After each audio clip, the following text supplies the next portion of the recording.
Hello everyone, I am Jonathan Little, and today I'm excited to present to you the Tournament Masterclass on Poker Coaching Premium. I've worked very, very hard putting together this brand new Tournament Masterclass for you powered by PeakGTO, and today we're going to walk through it and learn a tricky spot where you raise, someone in position calls, the flop comes, then you have to figure out if you should continuation bet or not. We'll give all of you a few minutes to trickle in, say something in the chat. Let's make sure we're all here, and we will get started. Here we are logged into Poker Coaching Premium. We just revamped it to make the content a little bit easier for you to find. We have tournaments here, cash games here, quizzes, playlists where you can set up your own video selection to play, GTO charts, various resources, plus our Discord. Today, though, we're going to be looking at the Tournament Masterclass. By the way, we also just uploaded How to Run Deep in the Main Event by Adam Hendricks, who won $1.9 million in the World Series of Poker main event this year. He and Justin Sleba go through all sorts of spots discussing how he made the deep run. Today, though, we're going to be going through the Tournament Masterclass. As you see here, the Tournament Masterclass has a lot of videos. This is actually just the introduction and the fundamentals. We discuss all the basics you need to know to understand poker, such as understanding pot odds, counting combinations, recognizing GTO strategies, exploitative strategies, and strategies you can actually execute and implement at the table. Then we also have a section on preflop. As you can see, we have lots and lots and lots of content on preflop poker. And by the way, every single time you go through and click on any of these, you'll be shown a video where I go through and discuss the scenario, and then you can complete a drill for how to play when you are facing a preflop raise. And you can go in and train these spots over and over and over. We're actually going to go through one of these spots in just a second. But in this situation, for example, you'd click call, and then after you go through 10 hands, you will then have your ELO score updated. And essentially, that's going to tell you if you are learning something from the course. As you can see right here, here's your ELO rating for the course. It will go up or down depending on how well you do. Ideally, you want your number to go up. So, we have all sorts of videos discussing preflop strategy. Notice the videos are broken down into very short videos because I realize a lot of people don't have an hour and a half to sit and talk about all scenarios in preflop at once. And I don't think that's actually a great way to learn. I think it's far better to study for 10 or 15 minutes and then quiz yourself over and over and over to make sure you fully understand the situations. We discuss deep stacked, middle stacked, short stacked, very short stacked, and then push fold strategies as you get incredibly shallow. Thanks to all of you for being here. If you're enjoying the Tournament Masterclass, if you're enjoying this YouTube channel, click the like button, click the subscribe button, click the notification bell.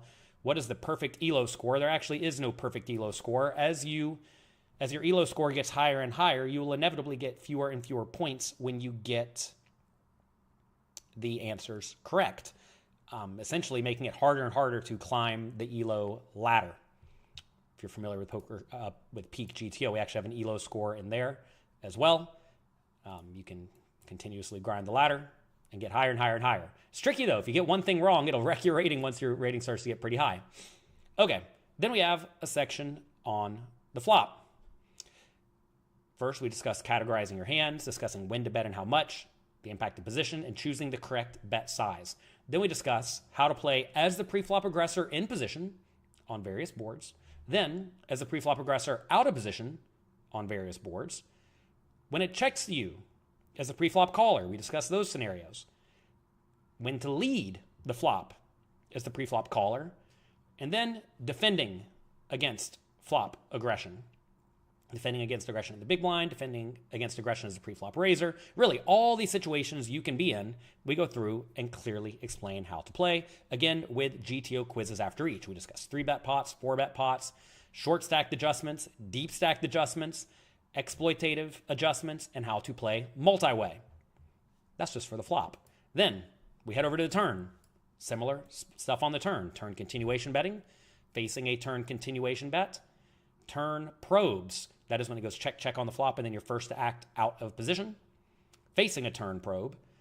Turn delayed continuation betting. That's when you are the player who raised pre-flop. Somebody calls, flop comes, goes check, check. On the turn, you can make the bet. Facing the delayed turn continuation bet, leading the turn as the flop caller when checked to, and playing 3-bet and 4-bet pots on the turn. Then we have a section on the river, of course. River is vitally important, discussing exploits, bluff catching, developing aggression, etc., etc., etc.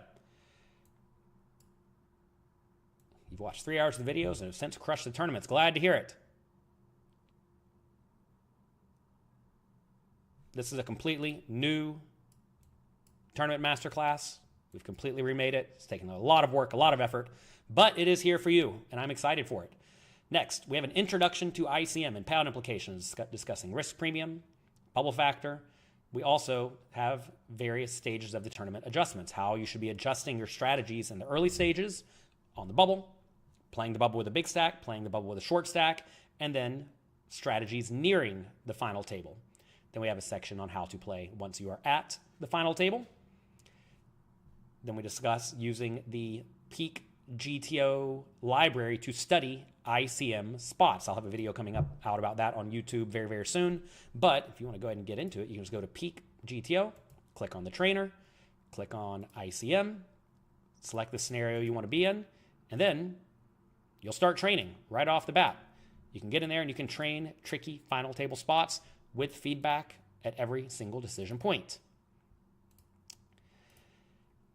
I also have a section in this course by Brock Wilson and Justin Saliba.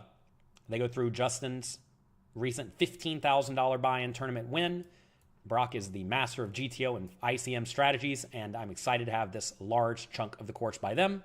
And then Brock also reviews some content by God's Big Toe and has various other content discussing final table strategies. So definitely make sure you check that out. Final tables are hard, but this section of the course combined with training at Peak will go a long way to helping you get very, very good. Do we have cash game content coming down the pipeline? We do. Well, I mean, on pokercoaching.com, we already have the cash game masterclass, if you've not already seen it. Also the advanced cash game course, a few other courses pertaining to cash games. And we're actually going to be remaking the cash game masterclass very similar to this over the next year. It's been a big project. Next, we have Mastering the Mental Game. Justin Saliba and I go through and talk about all sorts of things pertaining to poker. I went over to Justin's house, we sat around and we discussed all of these concepts like focus and decision-making clarity, confidence, motivation and discipline, dealing with pressure, mental endurance, bouncing back after losses, tournament series prep optimization, and adjusting from live to online tournaments. Then we have a section on bankroll management. I go through and discuss various concepts pertaining to actually managing your poker finances. And then finally, I go through every single hand that I played over the course of winning my World Series of Poker bracelet. Here it is, right here on my little tray of bracelets. Yeah, we got a bracelet this year. So I go through and review every single hand that I played there. And then after that, I busted a few tournaments in a row. So I decided to go through and review various bust-out hands, because sometimes you're just going to lose and you have to recognize that.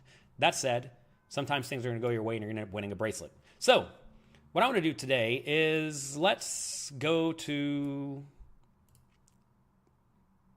this section. How to play when you are out of position as the aggressor. So this is on the flop as a pre-flop aggressor, how to play. Now, this is a 15-minute video, okay? However, I think this video is very important. It contains a lot of content that a lot of people do not know. So we are going to go into here and we are going to watch this video, and then we're going to go and discuss how to play on, well, I'll let you all pick. We're going to go through one of these other videos as well and then train in PeakGTO. We're going to be discussing how to play on paired boards, monotone boards, ace high boards, high card boards, or low card boards. Your choice. Type it in the chat. Up until this point, we've been discussing how to play as the preflop aggressor when you are in position against a big blind caller. Now, we're going to be looking at a very different spot. Now, you're still the preflop aggressor, but now you're going to be out of position. So you're going to raise, then someone in position against you calls, and then the blinds fold.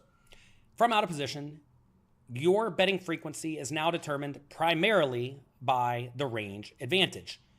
And the issue here is that when you're out of position, you're going to be against a tighter, more condensed pre-flop range because your opponent's not going to be calling in position against you with all the suited trash and offsuit gappers like the big blind would. So naturally, your range advantage is going to be much less when you are out of position as the pre-flop raiser due to the in-position pre-flop caller's range. As we see here, the low jack, by the way, I'm still here. Some of these concepts may be new to you, although we discuss all of this stuff previously in this Tournament Masterclass. Typically, when your range advantage is less, you bet way less often. And because the in-position caller has a pretty good range, because they're not calling the garbage, right? That's going to force you to do a lot more checking out of position. I'll let the video run. I'll still be here, though. Versus the big blind, average range advantage. The out-of-position player, the big blind, would have 39%. The in-position player, the pre-flop raiser, would have 61%. And that is why you bet very frequently when you are in position when check to against a big blind caller. However, if you raise the low jack, so your range is the same, but then the button calls, well, now the out-of-position player, the pre-flop raiser, only has 53% instead of 61% like when you were in position. And the in-position caller has 46% equity, but they have position, right? So this is going to result in the out-of-position player having to check far more often. And as you see here in the range advantage continuation betting flowchart, the frequency for out of position is determined by how favored you are. There are still some boards that are very good for you where you're going to be betting very frequently, like Ace King Jack and Ace Ace 7. But for the most part, you're going to be betting between 25% and 75% of the time on the boards that are just okay for you, right? Like the Queen 3-2, Queen Queen 9, Ace 9-5. And then on boards that are not particularly great for you at all, such as 3 to a flush, all low cards, middle cards, these are spots you're going to be betting very infrequently, sometimes none. All right? So we're going to be going through some common spots and giving you some general rules for how to determine how frequently you should continuation bet from out of position. The higher your equity is above 50%, the more you're going to want to continuation bet. Just as a default rule, as your equity goes up, you continuation bet more. If you could just look at the configuration of the pre-flop ranges and the board and calculate your equity across your entire range, figuring out your continuation betting frequency would be pretty easy. The problem, though, is it's a little bit difficult to do because in-position calling ranges vary a bit, right, as do pre-flop raising ranges. That said, for example, take a look at under the gun versus the button. So under the gun's raising very tightly, button's calling slightly loosely, 60 big blinds deep when it comes ace, ace, ace. The initial raiser has 60% equity, which is very high. It's about as high as it's going to be. So how much should they continuation bet in this spot? Even out of position? Well, about 100% of the time. What about instead on King 6-2, where they only have 50% equity now? You may say, why is it so low? Well, because the in-position player on the button is going to be calling some suited kings, which make top pairs, king, queen, king, jack, etc. So they have a lot of good, strong top pair hands in this spot. Well, in this scenario with 50% equity, you're now only betting 27% of the time. So not all that often.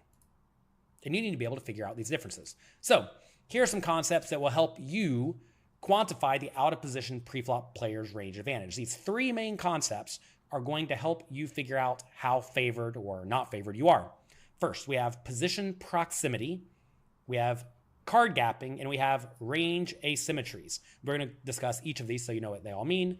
But essentially, you're going to want to think of each of these as a slider that you're going to move up or down depending on how good the factor is for you.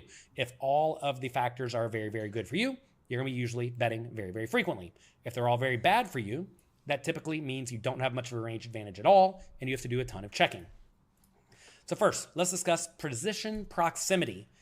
This is how close you are in position to the preflop caller. So the closer your position is to the caller, the less continuation betting you're going to do, because essentially the caller's range has to be stronger and stronger and stronger. So, for example, the highest C-bet frequency from out of position is going to be when you raise under the gun with a very strong range, and then the button calls with what should be a relatively loose range.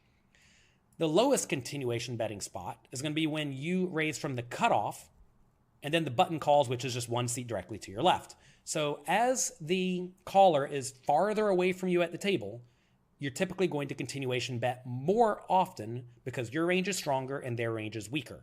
But if you are right next to them, you're going to be doing a whole lot of checking because your ranges are going to be both somewhat equally strong. And if they're somewhat equally strong, it implies you don't have much of a range advantage. So let's take a look here. We're going to compare low jack versus hijack and then low jack versus button. So here we raise the low jack and the hijack calls and it comes ace 7 6. In this scenario, the hijack caller is one position directly to the left. And therefore, we don't get to continuation bet very often at all because their range is going to be essentially tighter on the bottom end, but also missing some of the best hands. So it's more condensed, but it also doesn't contain a lot of these weaker hands that we are opening.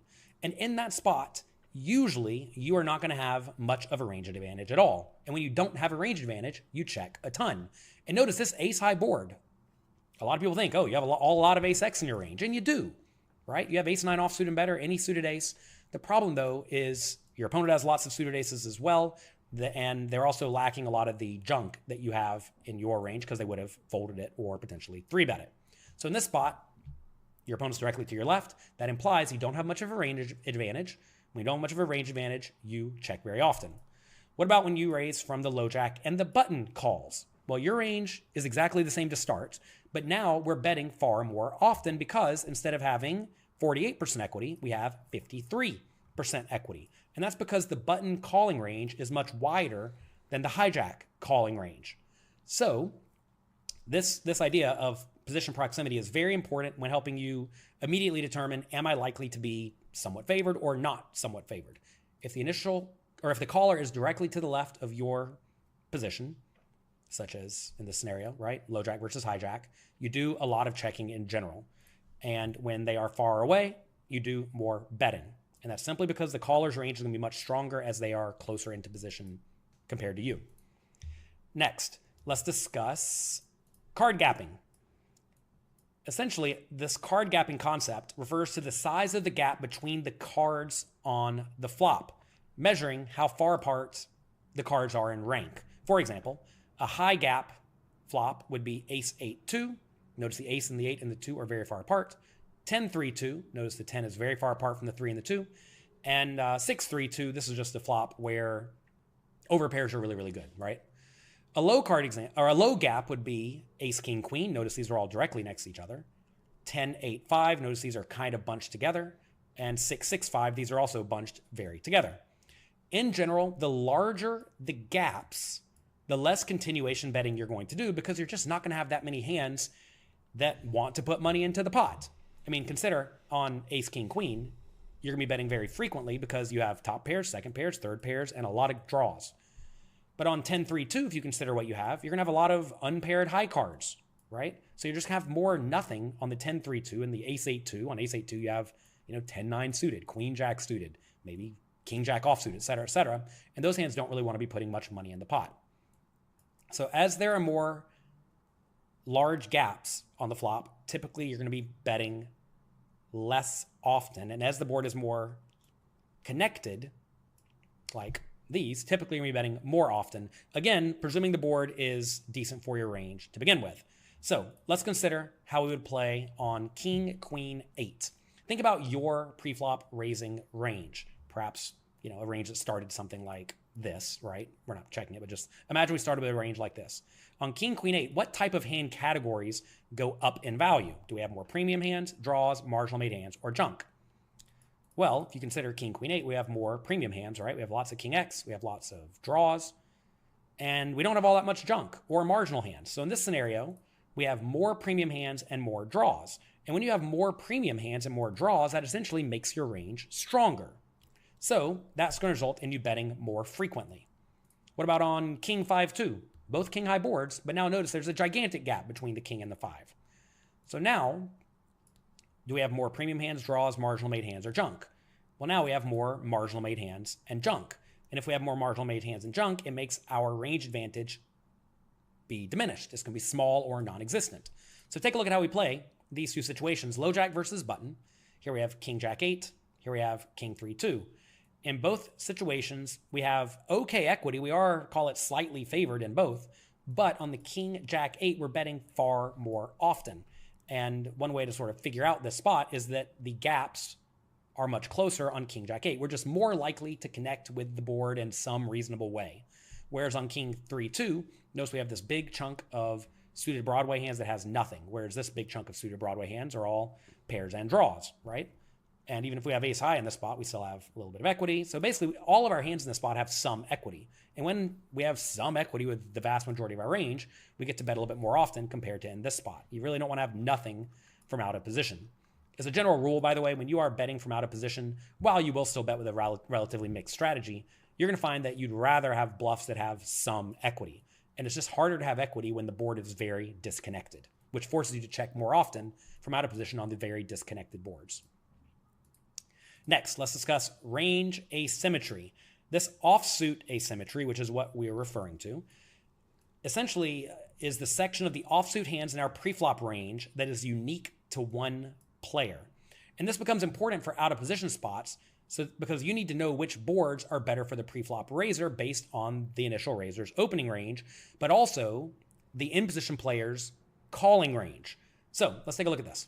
Here we have the low jack preflop raising range and the button versus the low jack raise first in call. Which offsuit hands does the low jack have that the button does not?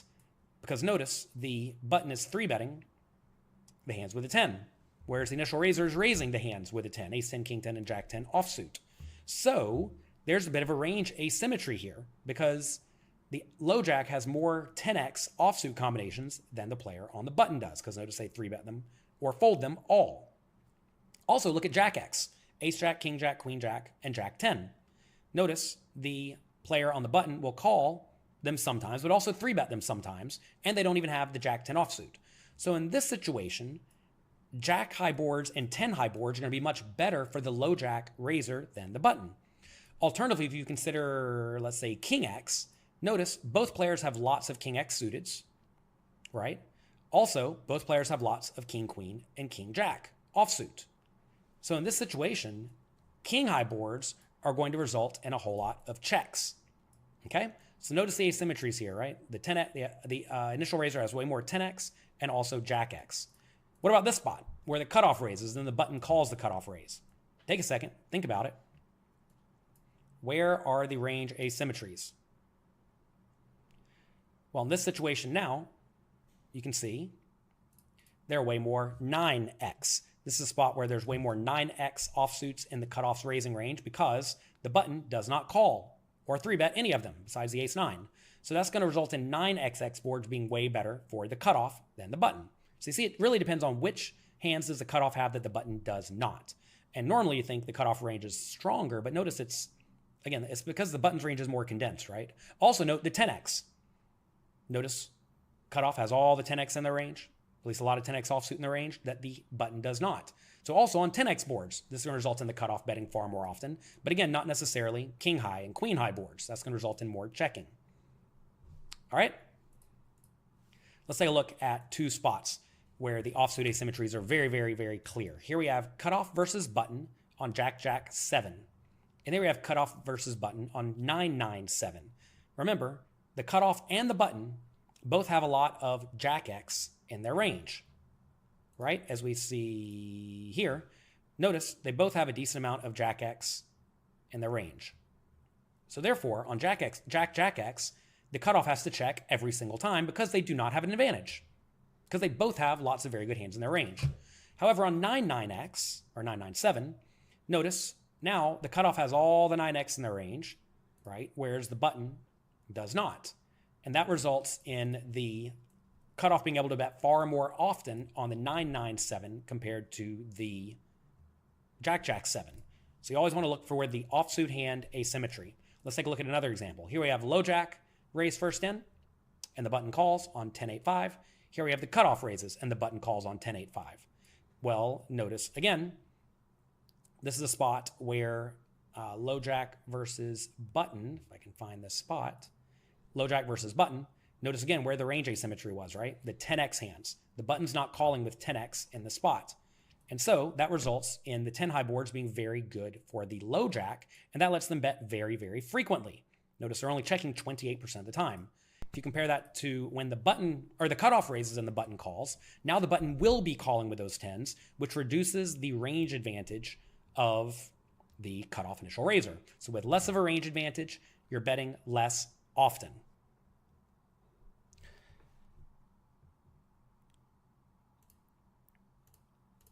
Okay. Did you all learn anything? Well, hopefully you did. What we're going to do now is we're going to go and take a look at this how to play on the paired board video, since that is what the majority of you said that you wanted to do. By the way, people asking all sorts of questions. What about under the gun versus under the gun plus one? Luckily for you, you can literally go to PeakGTO, take a look at the spot where, let's say you raise under the gun plus one calls, everybody folds, and then it comes whatever. Say it comes ace, king, queen. As you can see, some betting. What about ace, 3, 2? Some betting there. What about 7, 6, 5, right? As you see, lots of checking. So as you go through and study in PeakGTO, you can start to see commonalities that come up over and over and over. And notice here, total equity is only 47%, which means you're going to do a ton of checking. If instead it was like ace, king, queen, equity's 57%, so you do a decent amount of betting. That said, say it was under the gun raise and button calls and the blinds fold and it comes ace, king, queen. Now you bet every time. Remember how we discussed when you raise under the gun and somebody else calls from early position, your range advantage is going to be less compared to if it's a button caller, as we see here, 64%. So again, anytime you have questions, go find the answer. Don't just sit there and hope to be spoon-fed. Find the answer. So what we're going to do now is we're going to watch this video on how to play the paired board, and then we are going to go through and complete the drill. By the way, we are having a Black Friday sale right now. If you want to get full access to Poker Coaching Premium and PeakGTO and the new Tournament Masterclass and Adam Hendrick's new series on how he took 6th place in the World Series main event for $1.9 million and the new advanced ICM analysis series by Brock Wilson, head over to pokercoaching.com/Black Friday right now. Let's get back to the video. Let's discuss playing paired boards out of position as the preflop raiser. This is a very interesting spot because sometimes you bet small every time. Sometimes you bet small somewhat infrequently. Sometimes you bet big every time. And sometimes you bet big infrequently, depending on the situation. So in terms of figuring out your continuation betting size, when you have more trips in your range, so when the board's paired, if you have more trips in your range, you're going to use a small size at a high frequency. When the trips are not relevant, though, meaning neither player has many trips because the pair on the board is very low, then you're going to start focusing on top pair and overpair advantages. And if that makes the board very dynamic, you're usually going to be betting bigger to push your range advantage, and also the fact that overpairs are currently the, call it, effective nuts. So when deciding on frequency, you want to focus heavily on the offsuit asymmetries. Again, who has more trips in their range? If it's you by a lot, you're going to be betting very, very often. If it's not you by a lot, that's when you start doing more checking. And you're going to find that your highest betting frequencies from out of position will occur when your range just has far more trips when there are trips relevant, or far more top pairs and overpairs when the trips are not so relevant because the pair on the board is very low. Let's take a look at some examples. Here we have 50 big blinds deep, low jack versus the big blind. Here we have king, jack, jack, and ace, ace, jack. In both situations, the preflop raiser has lots of offsuit combinations of trips. Notice we have jack 10 offsuit and better on the king, jack, jack. And for the ace, ace, jack, we have lots of ace X. So this is a situation where we're going to have a big range advantage. As we see, our equity is very high. Remember, equity from out of position is a gigantic driving factor in how frequently we bet from out of position. When it's way up here at something like 60%, usually you're betting very, very frequently. Now, if you consider, though, in the spot, should we use a big bet? Because we do have a lot of nuts, the answer is still just no, because the opponent will also have plenty of trips in their range as well, but they also have just a whole lot more non-trip hands to some extent. So this is a spot where we get to bet very frequently due to having a big range advantage, but we're using a small size. Also, if you consider how vulnerable our trips are to being outdrawn, they're not, right? Trips on the flop are almost always going to be good by the river. So this is not an especially dynamic situation. And when the current nuts on the flop are likely to be good by the river, that's usually a time to not use big sizes. All right, what about when we both have a lot of trips in our range, or if we just don't have very many trips in our range to begin with? Let's take a look at queen, queen 8, and ace 9, 9. In both situations, while we do have some queen X in our range, the player on the button is going to have plenty of them as well, right? And on ace 9, 9, notice we don't really have many 9X offsuit. So this is a spot where essentially our range advantage is going to be less, right? So when our range advantage is going to be less, we usually bet less often. So notice in this scenario where we have way more trips than our opponents, we are betting every time because we have 59 or 60% equity. Here, we're down to 53 or 54%, and because of that, we have to bet less often. Notice that we are still betting about half of the time in this situation because we are slightly favored, right? What about when the trips are not relevant? What about when no one has trips? Well, now you want to be very concerned with how good are our top pairs, right? So in this scenario, let's take a look at 10, 3, 3. Notice now all of our overpairs are almost always good but likely to being outdrawn. Also, 10x is very good, and we have lots of offsuit combinations of 10x. So this is a situation where we get to bet very frequently, even though our range advantage is not gigantic, right? It's 55%. And that's because, again, we have effectively the nut advantage in this spot because the threes are no longer the nuts. Trip threes are no longer the nuts because nobody has them. Therefore, aces, kings, queens, jacks, and good tens are the nuts. And that allows us to bet very big and very often because we have far more of those in our range than our opponent does. Because remember, the player on the button does not call preflop with all that many 10x hands. What about on 9, 7, 7? Well, now notice we don't actually have the 9x in our range. Our opponent doesn't really either. The 9x offsuits, but this is going to diminish our range advantage because we don't have very many top pairs. Sure, we still have the overpairs, but we also don't have nearly as many offsuit combinations of the top pair. So in this situation, we're betting less often. We are still betting using a big size because we do want to get full value and protection with our random 9x, right? As well as our overpairs, but we're betting less often. As the board is essentially just worse and worse for your preflop range, and in this scenario, when we don't have the good top pairs in our range, we have to bet less often. Notice the hands that are just checking and not really loving it. The hands that really don't have much potential at all. These are the low ace X, king X, right? These are hands that are doing a lot of checking. Notice all the other hands in the range, though, are happy to bet because they have a little bit better equity when they get called because all the two overpair hands, like queen 10 and whatnot, have 2 overcards to the 9 on the board. So that's the spot where they get to bet way more often than a hand like ace 2. What about when trips aren't relevant, but the equities are much closer? Notice in both of these scenarios on 7, 7, 3 and 3, 2, 2, we just have a whole lot of unpaired high stuff that really doesn't have much potential.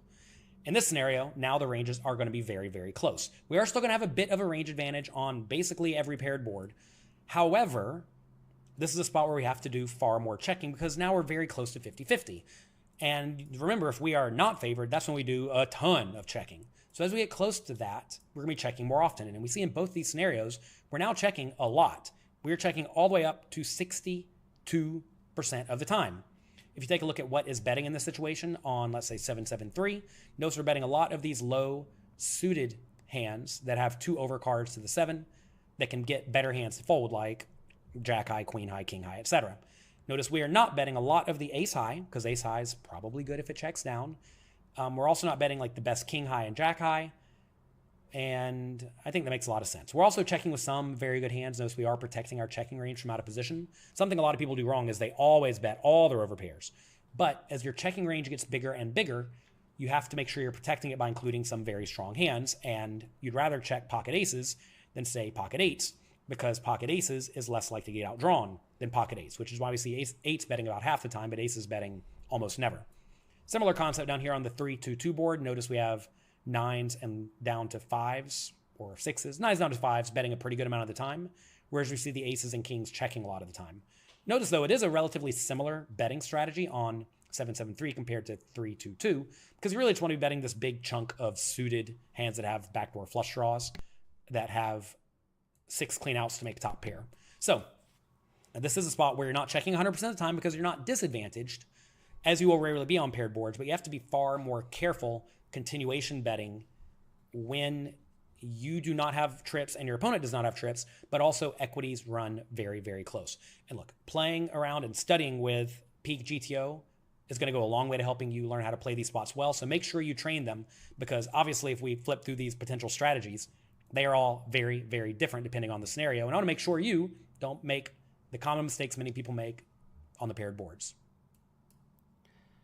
All right. So what we're going to do now is we're going to go through and train ourselves. We're going to take this slow. I'm going to let you all play along in the chat, and we'll use some of your options or some of your answers. This is actually a trip board. We don't want a trip board. Okay. Here we have a spot where we raise the low jack. The button calls. It comes 10, 10, 2. What do we do with the ace jack? As you see, we have various options. We can check, bet small, bet big, or go all in. We're not going to be going all in. What would you all do in this situation with the ace jack? Take a second. Think about it.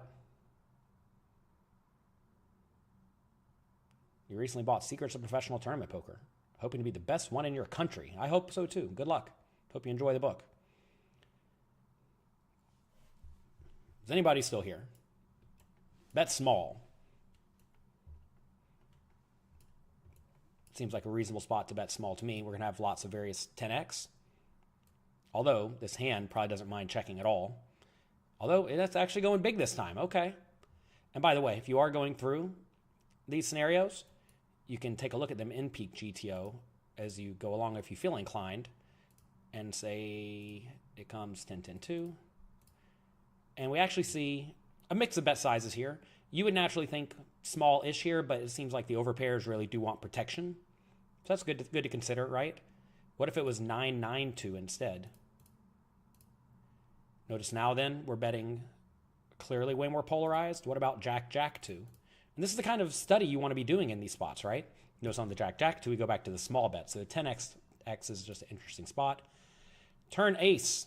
Now, we didn't discuss how to play on the turn in this scenario. Dicey spot.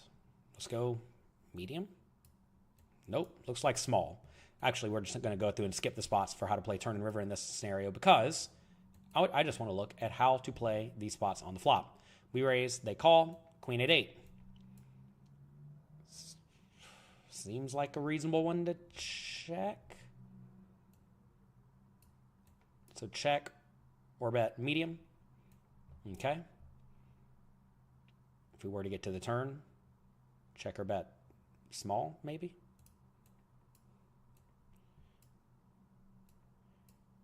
Have we looked at two-toned paired boards? We can look at two-toned pair boards. By the way, go over here to the trainer. If you have any questions, again, find questions, right? Go to the tournament, 50 big blinds deep. I want to be in the low jack. I want to be against the button. I want the board to be paired.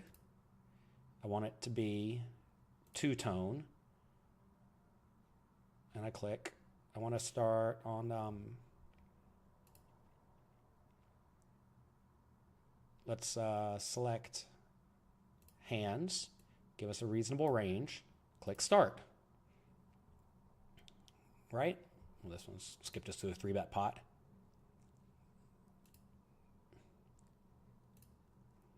But as you see, you can go through and you can train these scenarios in spots like this.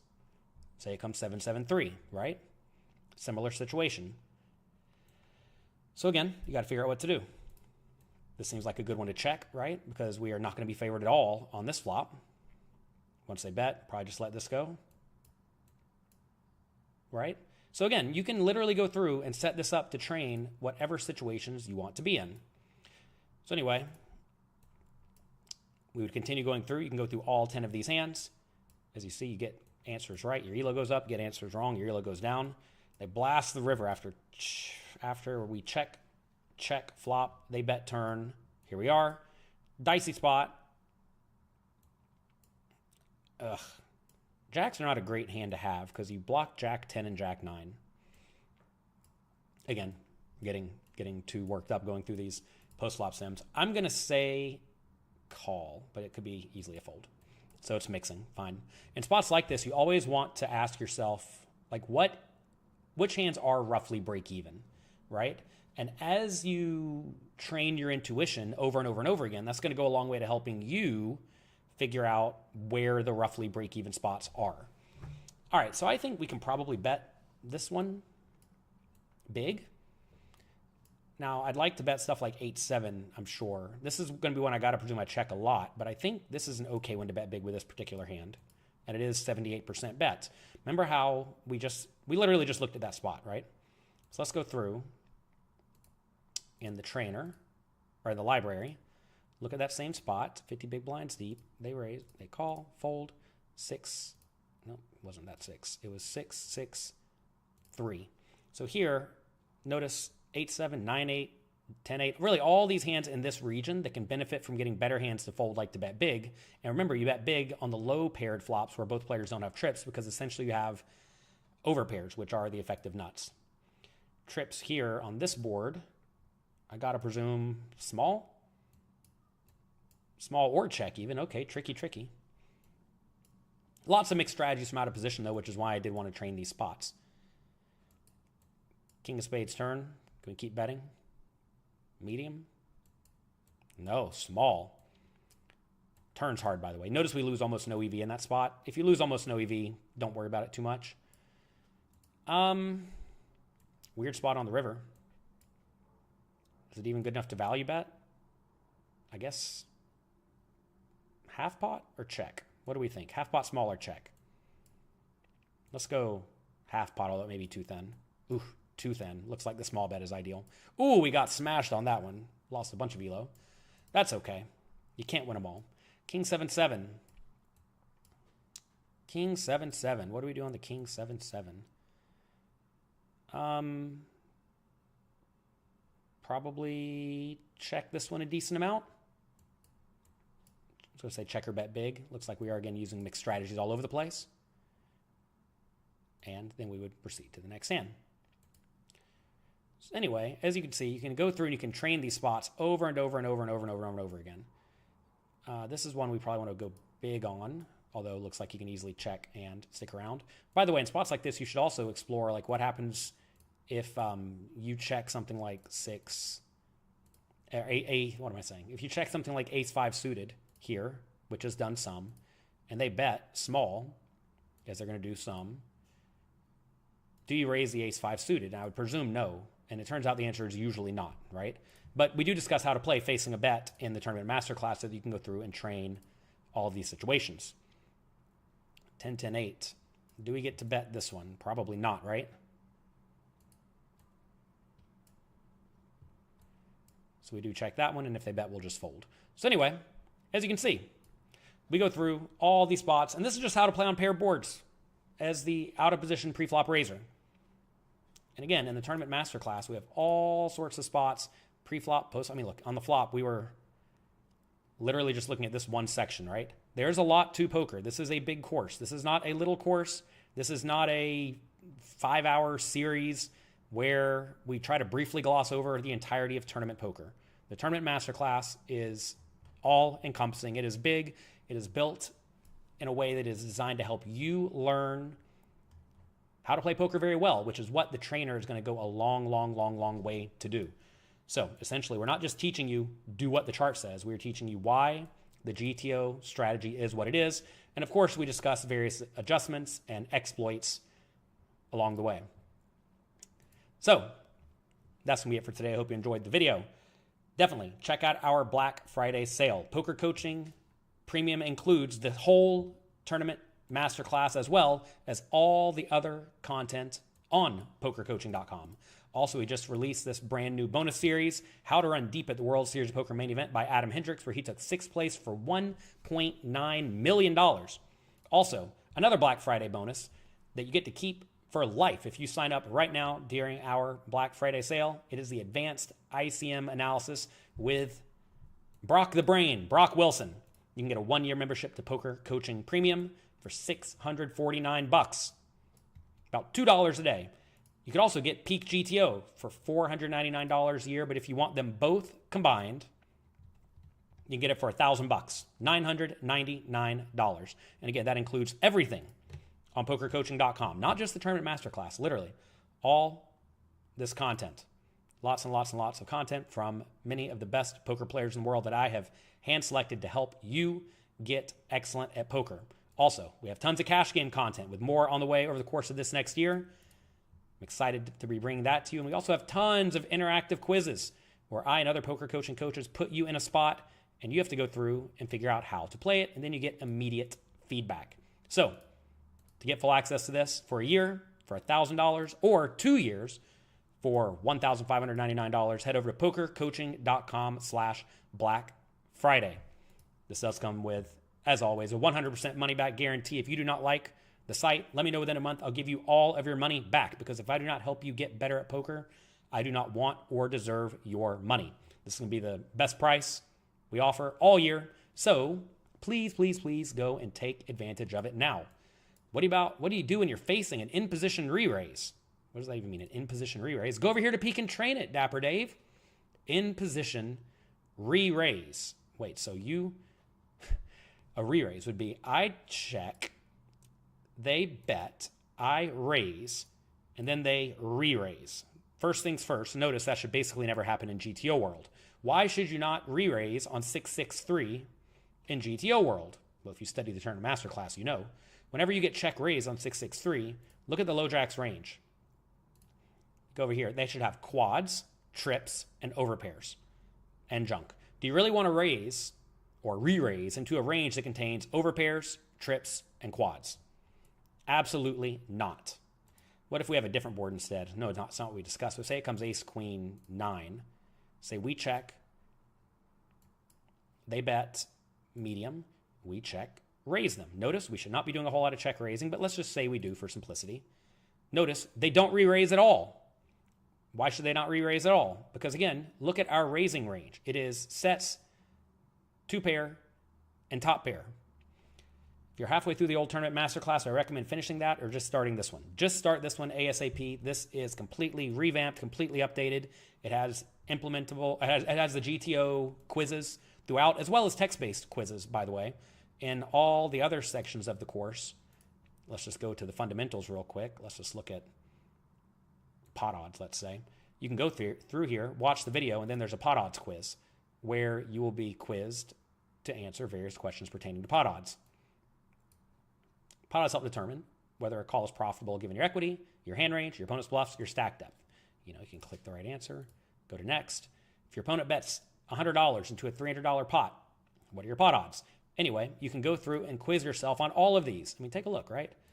Every single one of these has quizzes in order to make sure you're actually learning the content you are going through. Like I said, it is not a great way to learn to just simply watch somebody play poker on the internet or to even watch them present an hour-long video. The way you're going to get really good quickly is by getting in there and making decisions. Study, and then also make decisions. And that is what the Tournament Masterclass is designed to do. That's me for today. Hope you enjoyed the video. Again, check out pokercoaching.com/Black Friday. It's going to be the best price we have on Poker Coaching Premium and PeakGTO. This is for the bundle. You get literally everything we have available, including all of these GTO sims, the training on PeakGTO. We have the trainer, like I said here. We have stuff for how to play at final tables, cash games, tournaments, six-handed. You can go through and set up raise first in versus raise first in. You can filter out whatever you want. We have our library. Also, we have a leak finder, which is a new cool feature. If you've not already tried it, you can go through and take a test, and then it will tell you which drills you should be taking, which is very, very beneficial because quite often you don't know what you're doing wrong. We also have the drill of the day, where every few days, me or one of the other poker coaching coaches, like Justin Saliba, Brock Wilson, Aram Zobian, go through here and upload a specific scenario, and they talk you through it. Again, not trying to tell you do what the solver does, but trying to teach you why the solver does what it does so you can go about implementing those strategies against your opponents. How does it all stack up when you're playing against a pool that doesn't have a clue about GTO?